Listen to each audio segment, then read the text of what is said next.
আয়েশা, তোমার বাবার কি কথা বলবো? তোমার বাবার কথা বললেই তো আমি চোখে পানি ধরে রাখতে পারবো না। আমি একদিন মক্কার ঘরের ভিতরে বসে ঘুমাই, আমি মক্কার ঘরে ঘুমাই রয়েছি।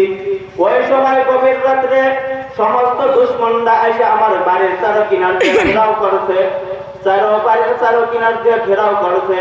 ওই সময় আমি পেরেশানির ভিতরে চিন্তা হয়ে গেলাম, আমি যদি এখন বের হয় তাহলে আমার সমস্ত মানুষ আমাকে ধ্বংস দুনিয়ার বুক থেকে বিদায় করে ফেলবে। কেননা তাদের অনেক দিন যেটা কল্পনা চিন্তা ছিল, মুহাম্মদকে কিভাবে ধ্বংস করা যায়, দুনিয়ার থেকে কিভাবে বিদায় করা যায়। তারা দীর্ঘদিন পর্যন্ত চেষ্টা করলো, কিন্তু মুহাম্মদকে দুনিয়ার বুক থেকে শেষ করতে পারে না। তারা এবার পরিপূর্ণ কল্পনা নিয়ে আসলো, আমার আবর্তন পরিপূর্ণ কল্পনা নিয়ে আসলো, মুহাম্মদকে আজকে দুনিয়ার বুক থেকে শেষ করিয়ে দেব, আর মুহাম্মদকে আর দুনিয়ার বুকে রাখা যাইবে না। মুহাম্মদ সাল্লাল্লাহু আলাইহি সাল্লাম চিন্তা করে গেলেন, এমন ভাবে চিন্তায় পেরেশানি হয়ে পড়লেন, আমি যদি এখন ঘর থেকে বের হই তাহলে আমার আত্মীয় স্বজন আমাকে দুনিয়ার বুক থেকে কতল করে ফেলবে।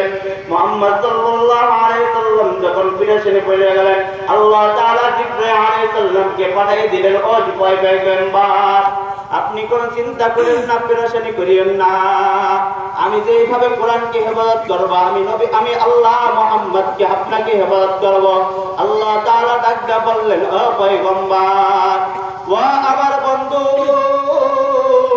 আপনি হাতের ভিতরে কিছু বালু নেন। আল্লাহ তাআলার হুকুমে মুহাম্মদ সাল্লাল্লাহু আলাইহি সাল্লাম হাতের ভিতরে কিছু বালু নিলেন।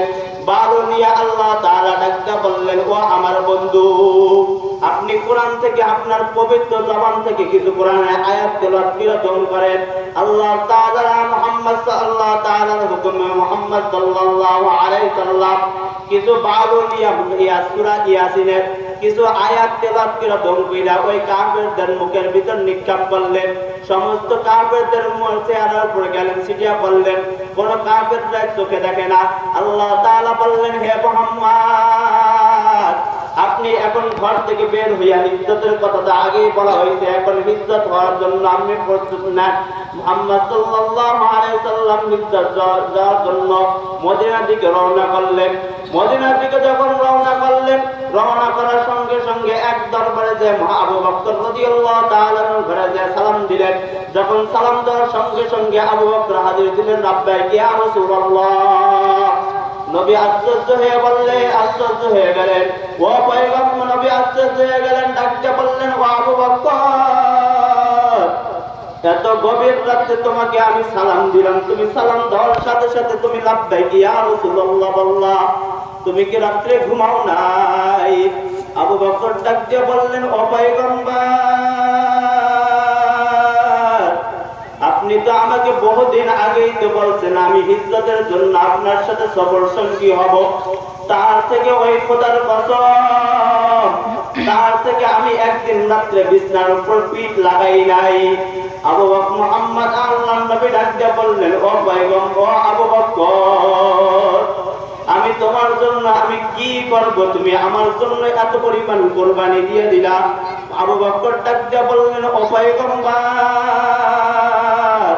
শুধু তাই না, আমার মেয়ে রুটি বানাইয়া আপনার জন্য সর্বদাই রাত্রে জাগে থাকে।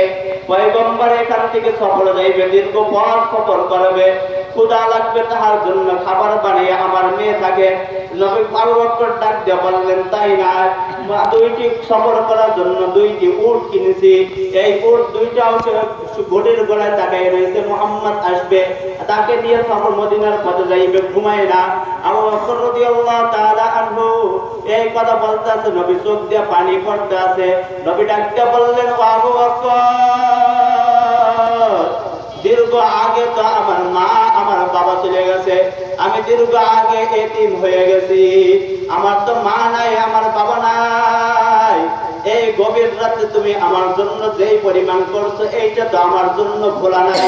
আবু বকর ডাকতে বললেন, ও আবু বকর, চলো ইজ্জতের জন্য চলো, কেননা কাফেররা আমাদের পিছনে ধাওয়া করতে আছে। আবু বকর রাদিয়াল্লাহু তাআলা আনহু ইজ্জতের জন্য সামনে মদিনার দিকে অগ্রসর হইতে আছে।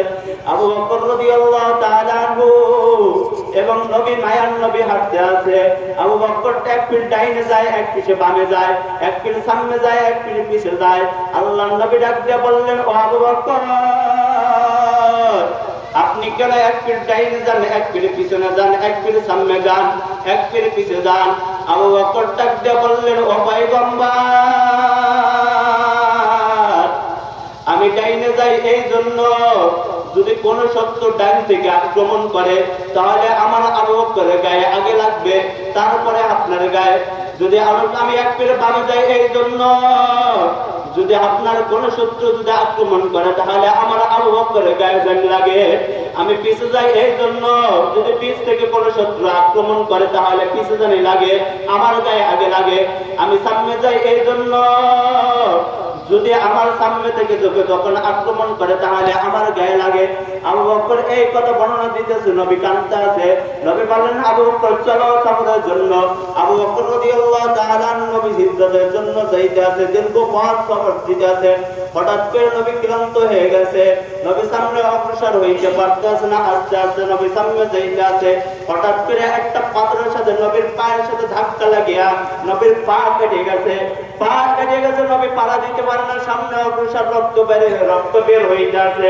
আবু বকর রাদিয়াল্লাহু তাআলা নবীর আশিক হয়ে বললেন, নবীকে ডাক দিয়ে বললেন, হে পয়গম্বর, আপনি কোন বেয়াদবি না মনে করলে আমার ঘাড়ে আপনি ওঠেন, আমি আপনাকে ওই গুহা পর্যন্ত নিয়ে যাই। আল্লাহর নবীকে আবু বকর কাঁধে নিয়ে গুহা পর্যন্ত যখন নিয়ে গেলেন, গুহার গর্তের ভিতর নবী করিম সাল্লাল্লাহু আলাইহি সাল্লামকে তার কানের উপর থয়ে মাথা রাখিয়ে নবী করিম সাল্লাল্লাহু আলাইহি সাল্লাম বিছনায় যাইতে আছে, বিশ্রাম করতে আছে।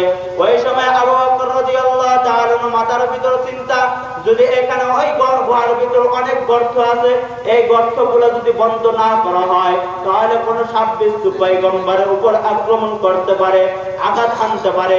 আবু বকরের গায়ের থেকে একটা চাদর ছিল, ওই চাদরটা ছিঁড়া গুহার গর্তের ভিতর গর্তগুলো বন্ধ করতে আছে।